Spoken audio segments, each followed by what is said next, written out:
Welcome to mega 9 TV. తూర్పు తీరంలో చేపల వేటకు విరామం ప్రారంభమైంది. విశాఖ ఫిషింగ్ హార్బర్లోని బోట్లన్నీ తీరానికి చేరుకున్నాయి. నిత్యం రద్దీగా ఉండే హార్బర్ బోసిపోయింది. నేటి నుండి 61 రోజుల పాటు సముద్రంలో మర పడవలతో చేపల వేటను నిషేధించారు. దీంతో విశాఖ నగరంలోని ఫిషింగ్ హార్బర్ కు చెందిన బోట్లు ఒడ్డుకు చేరుకున్నాయి. హార్బర్లోని జట్టీలు అన్ని బోట్లతో కిక్కిరిశాయి. దీంతో నిత్యం రద్దీగా ఉండే హార్బర్ బోసిపోయింది. దాదాపు 2 నెలల పాటు హార్బర్ లో ఎటువంటి వ్యాపార లావాదేవీలు జరగవు. దీనిపై మరింత సమాచారం మా ఉత్తరాంధ్ర ఇన్ఛార్జ్ దుర్గా ప్రసాద్ అందిస్తారు. తూర్పు తీర ప్రాంతంలో చేపల వేట నిషేధానికి గంట మోగింది.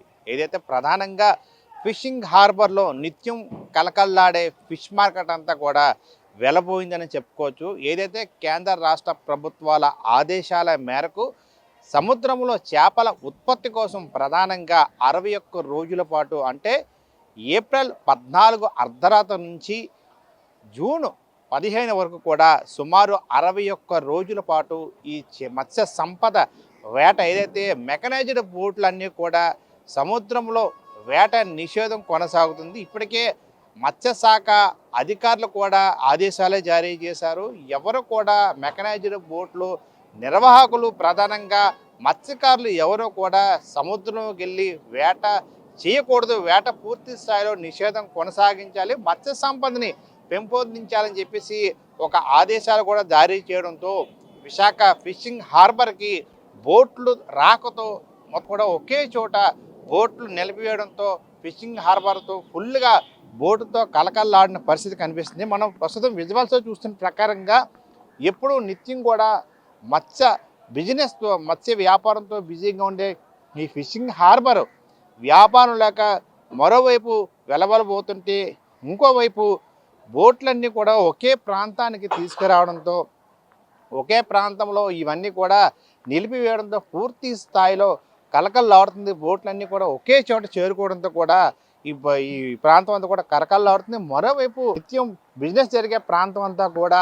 వెలవలిపోయింది మనం చెప్పుకోవచ్చు. అయితే తీరంలో ఉన్న బోట్లన్నీ కూడా ప్రధానంగా ఒడ్డుకు వస్తున్న విజువల్స్ కూడా మనం చూడొచ్చు. ఏదైతే తీరానికి పూర్తిగా సముద్రం ఉండే బోట్లన్నీ కూడా పూర్తిగా తీరానికి వస్తున్న విజువల్స్ కూడా మనం చూడొచ్చు. మరోవైపు ఇప్పటికే సోమవారం అర్ధరాత్రి నుంచి అంటే ఏప్రిల్ 14 అర్ధరాత్రి నుంచి ఈ చేపల వేట నిషేధం ఉన్న ప్రకారంగా ఇప్పటికే పూర్తి స్థాయిలో అన్ని బోట్లు కూడా తీరానికి రావడం జరిగింది. మరోవైపు కూడా చిన్న చిన్న బోట్లు ఏవైతే ఉన్నాయో కూడా అవన్నీ కూడా ఈ తీర ప్రాంతానికి వచ్చి ఇక్కడ నిలుపుదల చేస్తున్న విజువల్స్ కూడా చూడొచ్చు. కేంద్ర రాష్ట్ర ప్రభుత్వాల ఆదేశాల మేరకు తూర్పు తీర ప్రాంతం అంతా కూడా ఈ చేపల వేట నిషేధం కొనసాగుతుంది. సోమవారం అర్ధరాత్రి నుంచి కూడా జూన్ 15 వరకు 61 రోజుల పాటు కూడా అదైతే కొనసాగుతుంది. అయితే ఇందుకోసం అధికారులు ఇప్పటికే అవసరమైన అన్ని ఏర్పాట్లు కూడా చేశారు. అంటే ప్రధానంగా మత్స్య సంపద వృద్ధి చెందేలా కేంద్ర రాష్ట్ర ప్రభుత్వాలు ప్రతి సంవత్సరం కూడా 2 నెలల పాటు ఈ సముద్రంలో చేపల వేటకి నిషేధం ఇస్తున్నాయి. దానిలో ప్రకారంగా ఇప్పుడు ప్రస్తుతం నిషేధం కొనసాగుతుంది. అయితే ఉత్తరాంధ్ర ప్రధానంగా మనం చూస్తే అనకాపల్లి జిల్లాలో పరవాడ, రాంబిల్లి, అచ్యుతాపురం, నక్కపల్లి, ఎస్ రాయవరం, పాయికరావుపేట మండలాల్లో కలిపి ఇంజిను తర్వాత కర్ర తెప్పలు కలిపి 2360 ఉన్నాయి. అయితే సుమారు 80,000 వరకు కూడా ఈ మత్స్యకారుల జనాభా ఉంటే తెప్పలపై వేట చేసేవారే దాదాపుగా 14,000 మంది కూడా ఉన్నట్టు అధికారులు అంచనా వేస్తున్నారు. అయితే ఈ 6 మండలాల్లో అనేక గ్రామాల పరిధిలో నిషేధం అమలవుతుంది. మరోవైపు ఫిషింగ్ హార్బర్లో కూడా ప్రధానంగా అన్ని బోట్లు కూడా రావడం కూడా జరిగింది. అయితే రొయ్యలు, చేపలు గుడ్లు పెట్టే ఈ సంతానోత్పత్తికి మత్స్య సంపద సంతానోత్పత్తికి ఈ కాలం ఎంతో విలువైంది కాబట్టి ఈ కాలంలో మత్స్య వేట నిషేధిస్తే ఇంకా మత్స్య సంపద పెరిగే అవకాశం ఉన్న నేపథ్యంలో ఈ చేపలు అయితే ఉన్నాయో అవి గుడ్లు పెట్టే ఈ టైము సంతానోత్పత్తి కలిగే ఈ సమయంలో వేట నిషేధం కొనసాగిస్తుంది. ఇందుకు 2 నెలల సమయం కూడా పడుతుంది. అంటే తద్వారా ఇవి మత్స్యకారుల ఉపాధికి దారి చూపే అవకాశం ఉంటుంది. ఎందుకంటే చేపలు ఈ టైంలో గుడ్లు పెడతాయి, దాని ద్వారా మత్స్య సంపద పెరుగుతుంది, దానివల్ల మత్స్యకారుల జీవన ఉపాధికి ఎక్కువగా అవకాశం ఉంటుంది. కాబట్టి కేంద్ర రాష్ట్ర ప్రభుత్వాలు ఈ 61 రోజుల పాటు కూడా 2 నెలల పాటు పూర్తి స్థాయిలో సముద్రంలో వేట నిషేధం కొనసాగిస్తుంటుంది. అయితే ఈ కారణంతో చేపల వేట నిషేధం కూడా అమల్లో ఉంటుంది. ఈ సమయంలో ఇంజిన్ బోట్లకు వేటకు దూరంగా ఉండాలి. ఏదైతే ఇంజిన్ సంబంధించిన ఈ మెకనైజ్డ్ బోట్ ఉంటాయో అవన్నీ కూడా నిషేధం కొనసాగాలి.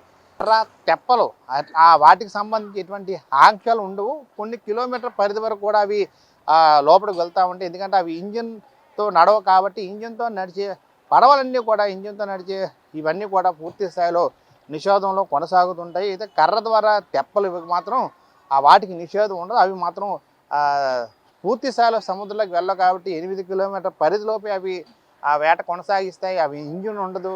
అవన్నీ కూడా కర్ర తెప్పలతో నడుస్తాయి కాబట్టి వాటికి నిషేధం అమల్లోకి రావు. అయితే ఈ చేపల వేట నిషేధ సమయంలో మత్స్యకారులకు 15 ఏళ్ల కిందటే వరకు కూడా బియ్యాన్ని రాష్ట్ర ప్రభుత్వాలు ఇచ్చేవి వారికి ఉపాధి కోసం. అయితే దాని తర్వాత నగదు అందిస్తూ కూడా వస్తున్నారు. తర్వాత అయితే ఎవరైతే అర్హత కలిగిన మత్స్యకారులకు ఈ ఏడాది మేలో అంటే వచ్చే నెలలో మత్స్యకార భరోసా కింద రాష్ట్ర ప్రభుత్వం 20,000 చొప్పున ఇవ్వనుంది. గత ఎన్నికల హామీలలో భాగంగా కూటమి ప్రభుత్వం అయితే ముఖ్యమంత్రి నారా చంద్రబాబు నాయుడు అప్పుడే చెప్పడం జరిగింది. మత్స్యకారులకి మేము అధికారంలోకి వస్తే గత ప్రభుత్వం 10,000 చొప్పున మత్స్య భరోసా కల్పించేది వేట నిషేధ సమయంలో. కూటమి ప్రభుత్వం వచ్చిన తర్వాత 20,000 వరకు కూడా పెంచడం జరిగింది. ఇప్పుడు వచ్చే మే నెలలో ఈ వేట నిషేధం సమయంలో ఏదైతే మత్స్యకార భరోసా కింద 20,000 చొప్పున అర్హత కలిగిన మత్స్యకారులందరూ కూడా వచ్చే నెలలో అందించింది రాష్ట్ర ప్రభుత్వం. అయితే దీంతో మత్స్యకారులంతా కూడా ఈ సాయం కోసం ప్రస్తుతం ఎదురు చూస్తున్నారు. ఇంజిన్ తప్పక 6, పెద్ద మరపడవలకు 8 మంది ఉంటారు వేటకు వెళ్ళేటప్పుడు. అయితే చేపల వేట నిషేధానికి సంబంధించి గ్రామాల వారికే కూడా ఈ ఉద్యోగులకు ఇప్పటికే విశాఖ జిల్లా మత్స్యకార అధికారి అయితే ఆదేశాలు జారీ చేశారు. ఇంజిన్ మరపడవలకు వేట వెళ్ళొద్దని కూడా స్పష్టంగా ఆదేశాలు జారీ చేశారు. మత్స్యకార భరోసాకు సంబంధించి కూడా పూర్తి స్థాయిలో అధికారుల నుంచి కూడా సమాచారం వచ్చింది. మత్స్యకారులు ఎవరైతే అర్హత కలిగిన మత్స్యకారులంతా కూడా ఈ మత్స్యకార భరోసాకి అర్హత కలిగి ఉంటారు. అయితే మే నెలలో ఈ మత్స్యకార భరోసాకు సంబంధించి 20,000 చొప్పున రాష్ట్ర ప్రభుత్వం వారికి అందజేయనుంది. అయితే ఇప్పటికే పూర్తి స్థాయిలో ఫిషింగ్ హార్బర్ వద్దకు ఏవైతే ఈ మెకనైజ్డ్ బోట్లు అన్నీ కూడా రావడం జరిగింది. నిత్యం బిజినెస్తో జరిగే ఈ ఫిషింగ్ హార్బర్ అంతా కూడా ఇప్పుడు బిజినెస్ లేక వెలబెలపోయినప్పటికి కూడా పూర్తి స్థాయిలో ఒకే ప్రాంతం అంతా కూడా ఈ పార్కింగ్ చేయడంతో, ఒకే ప్రాంతంలో ఇవన్నీ కూడా నిలుపుదల చేయడంతో పూర్తి స్థాయిలో ఈ బోట్లతో ఫిషింగ్ హార్బర్ అంతా కలకల్లాడుతుందని మనం చెప్పుకోవచ్చు. మరోవైపు పూర్తి స్థాయిలో అధికారులు కూడా క్షుణ్ణంగా పరిశీలిస్తున్నారు. ఎన్ని బోట్లు వచ్చాయి, ఇంకా ఎన్ని బోట్లు లోపల ఉన్నాయని కూడా అధికారులు పూర్తి స్థాయిలో క్షుణ్ణంగా పరిశీలిస్తున్నారు. ఇప్పటికే దాదాపు అన్ని బోట్లు కూడా ఒడ్డుకు చేరుకున్నాయి. ఎందుకంటే నిన్న అర్ధరాత్రి నుంచి ఈ వేట నిలుపుదల ఉన్న నేపథ్యంలో పూర్తిగా అన్ని బోట్లు కూడా ఈ స్థలానికి రావడం జరిగింది. 1 person Ganesh Durgaprasad, mega 9 TV, Visakha నుండి.